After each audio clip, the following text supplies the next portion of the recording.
किसी ने इंदिरा जी की बात की। कल इंदिरा जी की पुण्यतिथि है। मुझे एक छोटी अपनी बात याद आई।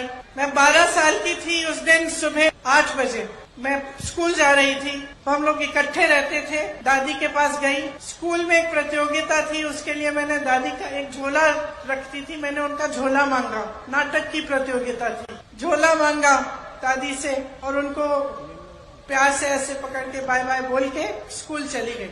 तकरीबन 2 घंटे बाद हमें स्कूल से लेने के लिए सुरक्षा कर्मी आ गए। गाड़ियों में बिठाया। काफी इतने सारे सुरक्षा कर्मी मैंने जीवन में नहीं देखे थे। अचानक हमें घर ले गए। हमें मालूम नहीं था, राहुल को और मुझे, कि क्या हुआ। मैं 12 साल की थी, वो 14 साल का था। घर आए, गाड़ी से उतरे तो जमीन पे खून के बड़े बड़े धब्बे थे। उस समय हमें मालूम नहीं था कि हमारे दादी का खून था जो उस मिट्टी में मिल चुका था। अंदर गए, माता पिता नहीं थे। पिताजी दौरे पे थे, बंगाल गए हुए थे।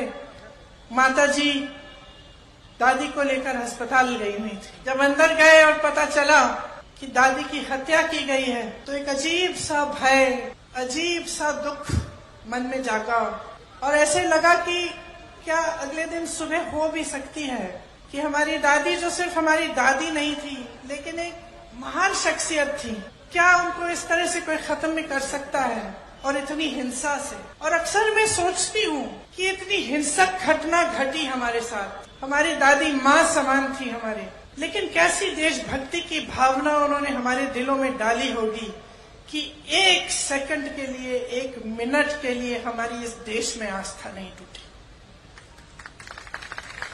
7 साल बाद, और ये मैं लंबी चौड़ी बात आपको इसलिए बता रही हूँ, मैं बताऊंगी क्यों।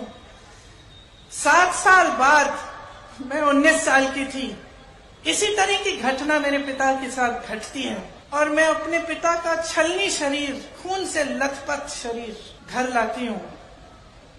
फिर भी मेरी इस देश में आस्था नहीं टूटती, फिर भी देशभक्ति कम नहीं होती, बढ़ती चली जाती है। कैसी भावना होगी उन लोगों के दिल में कि हम बच्चों में उन्होंने ऐसी देशभक्ति की भावना डाल दी कि तब से लेकर अब तक ये टूट नहीं पाई।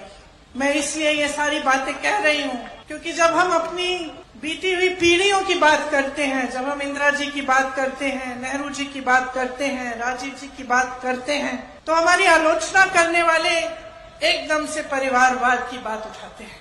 मैं आपसे ये कहना चाहती हूँ कि ये परिवारवाद नहीं है, ये देश के प्रति एक भक्ति है जो टूट नहीं पा रही है। और ये कुछ भी कह लें, कुछ भी कर लें, ये आस्था कभी नहीं तोड़ पाएंगे, ये देशभक्ति कभी नहीं तोड़ पाएंगे।